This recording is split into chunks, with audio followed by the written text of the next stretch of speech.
One marvelous scene. Lights,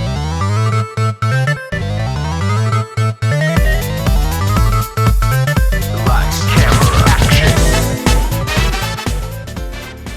We know the drill. Started up by Nando V Movies. Great guy. Subscribe.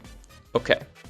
I like this scene in a Marvel movie. It's a little movie called Avengers Age of Ultron. It's the party scene. Say what you will about Age of Ultron, but I honestly think this movie is fine. Yes, it has inconsistent tone throughout, and yes, the Black Widow and Bruce Banner romance just kind of happens, and yes, the Thor cave sequence is but I really do think this movie is a fun little romp. And the most fun part of this film to me is the party that Tony Stark holds because reasons? There is so much foreshadowing and symbolism done for all the characters in this sequence that Joss Whedon must have superpowers of his own. I honestly don't know how much Marvel told him about Infinity War and Endgame, or if it was just guesswork, but man, am I just glad it played out this way. Let's set the stage. The Avengers are at their party. Many of their close friends are there, and our heroes are, well, acting normal. Minus a few things, this part of the film plays out as a normal party. This is really the first time that we see the Avengers on screen relaxing, just talking about regular things. This gives us the opportunity to look a little bit under their masks. Everyone's having fun, partying, and here is our first important interaction. We see Rhodey telling Tony and Thor a story revolving around him dropping a tank in front of some general's palace. I'm like, boom, you looking for this? The both of them are pretty unimpressed, more so Thor.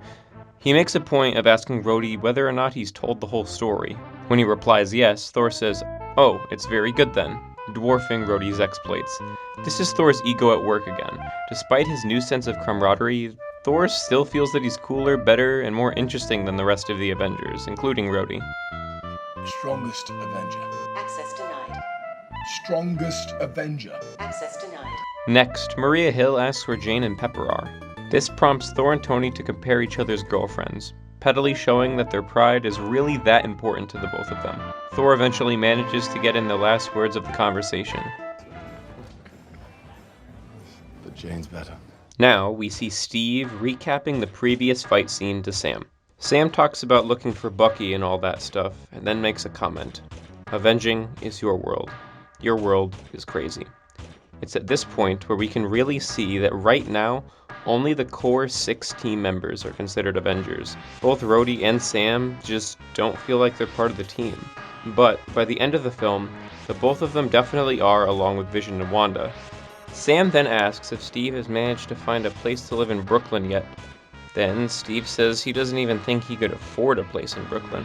This is important because, again, this scene is beginning to do a great job of humanizing these characters, even more so than they already are. Also, I know that S.H.I.E.L.D. can't write the Avengers any paychecks after the whole Nazi Splinter Cell debacle, but they have to be getting their money from somewhere, and that somewhere is not paying them enough. Looking at you, Tony. Moving on, Sam ends the conversation by saying, "Home is home." Then Steve stares off into space thinking about Peggy Carter or some crap. We know that Cap is a fish-out-of-water character, and what we're seeing here are some pretty clear signs that Steve still isn't comfortable living in the 21st century, even after all this time. After all, the organization that Peggy Carter and Howard Stark helped create ended up being taken over by Hydra from the inside, and Peggy herself is now dead. The only thing that's in the present day for Steve is Bucky, and this ultimately ends up being a motivation for his behavior in Civil War. Now we're at another short and sweet Stan Lee cameo. As funny as this scene is, Thor is willing to essentially poison these old men to prove a point, that he's better. Strongest Avenger. There's a subtle music change at this point that really sets the tone for this section. Not to mention the fact that Mark Ruffalo and Scarlett Johansson do a great job here. This part gives off big noir film vibes. You haven't even been friendly to me. Don't you want to be friendly? Sure, I want to be friendly. My wife wouldn't like it. Especially because of the opening lines. Fella done me wrong. Got a lousy taste in men, kid. He's not so bad. Nat then points out that, although Bruce has a temper, he makes a point to stay away from fighting. Throughout previous films, Natasha alludes to her dark past as an assassin. We finally get to see what that's like during the hallucinations that Wanda makes her see. She also talks with Bruce about how she grew up in an extremely volatile home. Bruce, in stark contrast to that, really wants nothing to do with violence. He even goes as far as to break down at the beginning of the film because of it. Natasha really likes this about Bruce.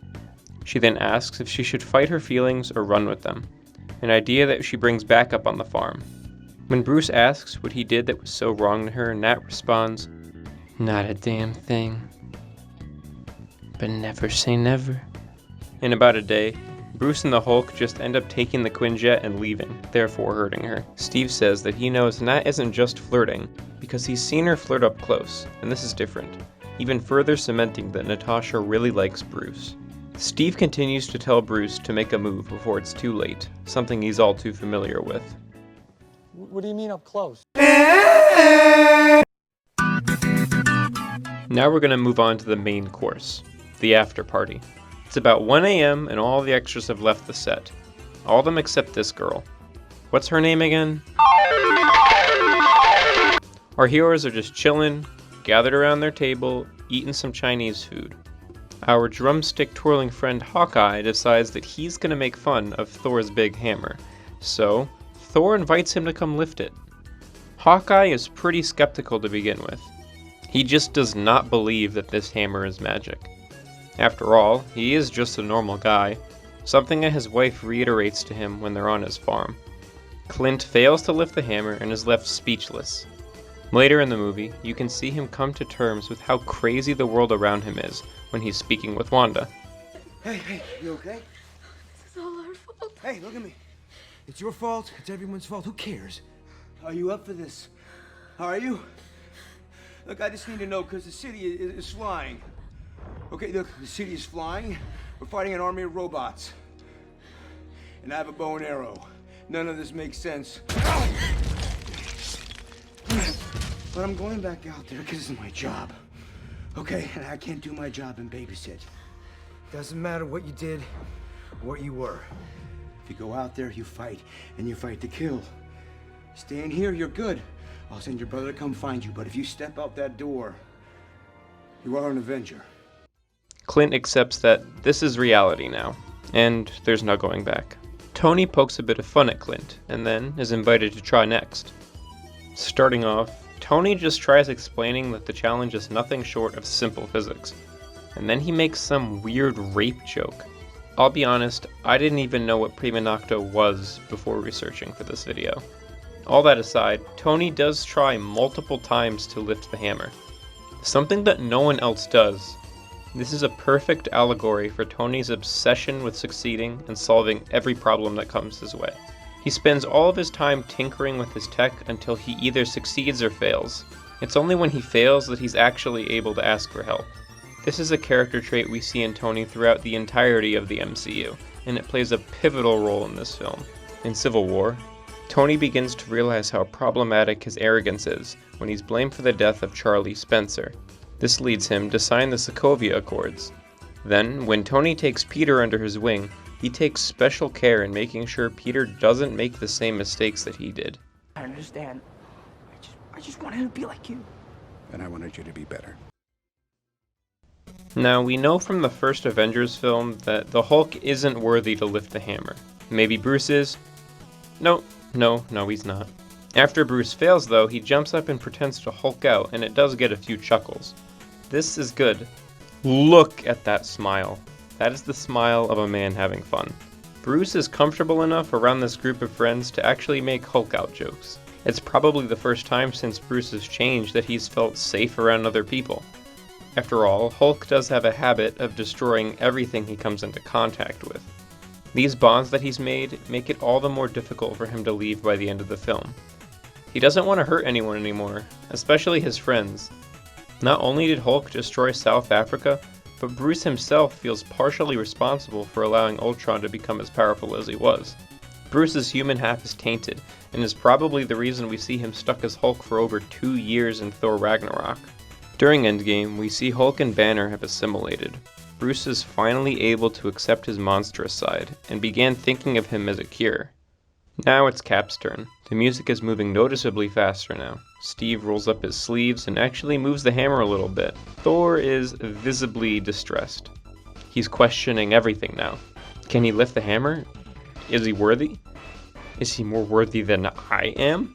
This moment prepares the audience and Thor for Vision being able to lift it. I'm about to end this man's whole career. Boom, bam, bop, bada bop, boom, pow. Not to mention Steve being worthy to do so in Endgame. Let me reiterate this. The most hype moment in Endgame was foreshadowed 4 years prior to its release. I told you this scene was good, didn't I? Steve steps back and shrugs his shoulders, and for some reason is not at all fazed by the fact he was slightly able to move the hammer. If I were even able to microscopically move Thor's hammer, I'd consider that an achievement. This suits Thor just fine though. No one knows that it moved and he can keep it that way. And no, I'm not gonna go with the Russo brothers' explanation of this. Nat doesn't even think she should try to lift Mjolnir because she's convinced she isn't worthy. While she may be correct, her reasoning probably isn't. Natasha is convinced that she's a monster. But, ever since joining S.H.I.E.L.D., Natasha's made it her goal to make up for all the bad she's done in the world by helping people, and does so in every film she's in. In Endgame, she spends 5 years at Avengers HQ, doing her best to keep the peace. Then she's presented the chance to save half the universe in exchange for her life. To her, that's the ultimate redemption. The fitting end for someone Nat sees as a pretty awful person. Maybe she might have been worthy to lift the hammer after all. Tony attempts to conclude that the scientific explanation would be the person with Thor's fingerprints could lift the hammer. Thor has another theory though. You're all not worthy. Thor honestly and truly puts himself above all the other Avengers. Strongest. This is to the point where he believes that only he can defeat Thanos. Him and no other. And while the reality is that he very well could have if he had just gone for the head, he didn't, and the Avengers lost, and for the first time, Thor feels like he failed. Because he did. His pride and ego got in the way, and because of it, half the universe paid the price. It's this failure that leads him to put on all that weight and fall into depression. Scenes like these embody everything that makes the MCU special. These characters are real. They're flawed, they win, they lose, they're humans with personal lives.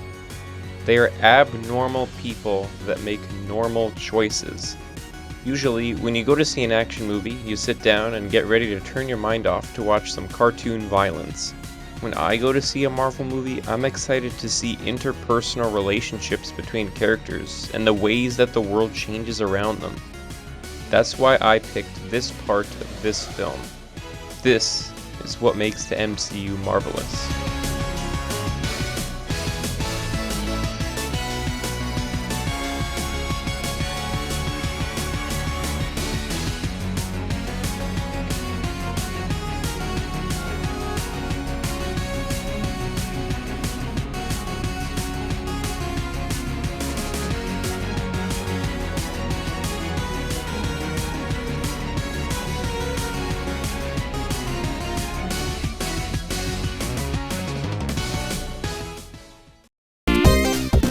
Thank you so much for watching. If you like this video, there are a bunch of other videos just like it in the One Marvelous Scene playlist hosted by Nando V Movies, so check out those videos if you're interested. I don't know exactly what I'm going to do next, but definitely expect some other stuff. Again, thank you so much for watching. See you all in the next video.